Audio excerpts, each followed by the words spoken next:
So you're wondering what the best way to approach weighing is if you're trying to lose weight. Perhaps you've tried weighing daily, weighing weekly, not weighing at all. But whatever you try, you find yourself being too obsessed with what that number says. I'm going to share with you the pros and the cons of different approaches to weighing, but ultimately share an approach to weighing which has universally helped the clients that I work with become emotionally disconnected from the scales. And yes, believe me, it is possible. So I've been reflecting recently on this because I've seen quite a lot of posts on Instagram and where people are saying it's really helped them to move away and stop weighing entirely. And if you watch my channel, I do advocate still weighing I advocate it for most people, to be honest, but particularly if you're trying to lose weight or manage your weight. And I was just wondering, I wonder sometimes, is this always the best approach? And should I be directing people to move away from the scales entirely? Because there's definitely some support for that approach in terms of, we know that weight isn't very meaningful. There's so many factors that can actually affect what we weigh on the scales. And it doesn't tell us anything about our body composition underneath, because we know muscle weighs more than fat. So nowadays, a lot of people are moving towards wanting to be toned and worrying about their muscle mass rather than actually their weight on the scales, which I totally advocate and makes sense. However, there can also be a downside, particularly if you've struggled for years with your relationship with body and your weight, in moving entirely away and avoiding weighing. Avoidance kind of works while we're not doing it. So you will feel better probably not getting on the scales entirely. And this could work for some people. It could be the answer if you're able to move to just focusing on your eating and activity and not worry about the scales.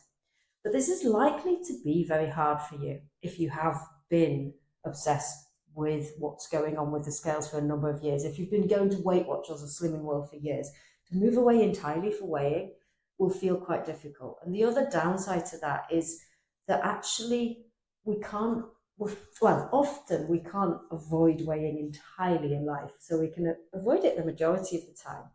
But then what happens when you go to the doctors or to the hospital and they ask you to get on the scales? It can become very distressing for you if you've been avoiding it. But the flip side of this is actually the way that we weigh is often really unhelpful for us. So if you've been going to Slimming World or Weight Watchers and doing the weekly weigh-ins, I often find my clients talk about this in such a way that they get weighed by someone else as though it's something that's being done to them. You're used to being weighed by someone else and being judged for what it says on those scales. So you get praised if you've lost a pound, you get sanctioned and told off if you gained a pound. But yet what you've done in the week is probably no different from what you did the previous week. You might have been doing everything brilliantly and really following your plan, but your body, your weight hasn't changed. We can't control that. So this way of weighing really isn't helpful. We don't want to use the scales to judge or to control us. And that's regardless of whether you're weighing daily or weekly or monthly. Ultimately, our goal is to move away from this, to use the scales as a curiosity tool and as an information tool. So the reason I actually do advocate weighing, and the reason I find it helpful for myself is, a couple of reasons.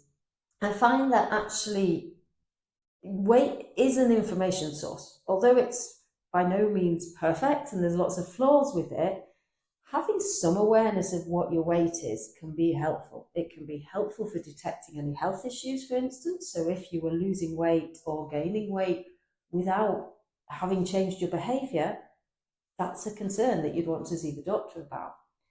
Equally, I find it quite helpful from an accountability perspective. Now, this is different from judgment. I don't mean judging myself, but I mean helping me actually connect what I'm doing over several weeks with actually what's going on in the scales. Because I love my food, I can be vulnerable to overeating just because I really enjoy food. And I find that if I'm not weighing over a period of time, I can quite easily deny to myself that my clothes are getting tighter, deny to myself that I am eating quite a lot more than I really need to be eating and that I'm slipping into unhelpful habits. Whereas if I weigh regularly, it gives me a reminder of what I know I need to do, the restraint I need to have. And that's not taking away enjoyment or anything, but just the small things I need to keep an eye on to keep the healthy weight that I'm happy with. So the approach I do recommend and that I've seen help client after client is to weigh weekly, but to only pay attention to the 4-week averages. So by doing this, it can help you detach emotionally from what you see from one week to another, because there's so many things that can influence our weekly weight, particularly if you're a woman, hormonal changes during the month, or if you're going through perimenopause or menopause.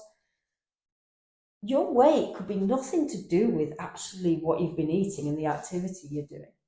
So if we don't see what we want to see on the scales one day, it's easier then to think, just carry on doing what I'm doing, give yourself the credit for what you're doing, believe in your plan, believe in your eating, believe in your activity. Let's see what happens over the next few weeks. Because if we only take the 4-week averages, we actually need at least 8 weeks to see what direction our weight is going in. Now, if you think this would be helpful for you, I have got another video that explains in much more detail how to put this 4-week average approach into action.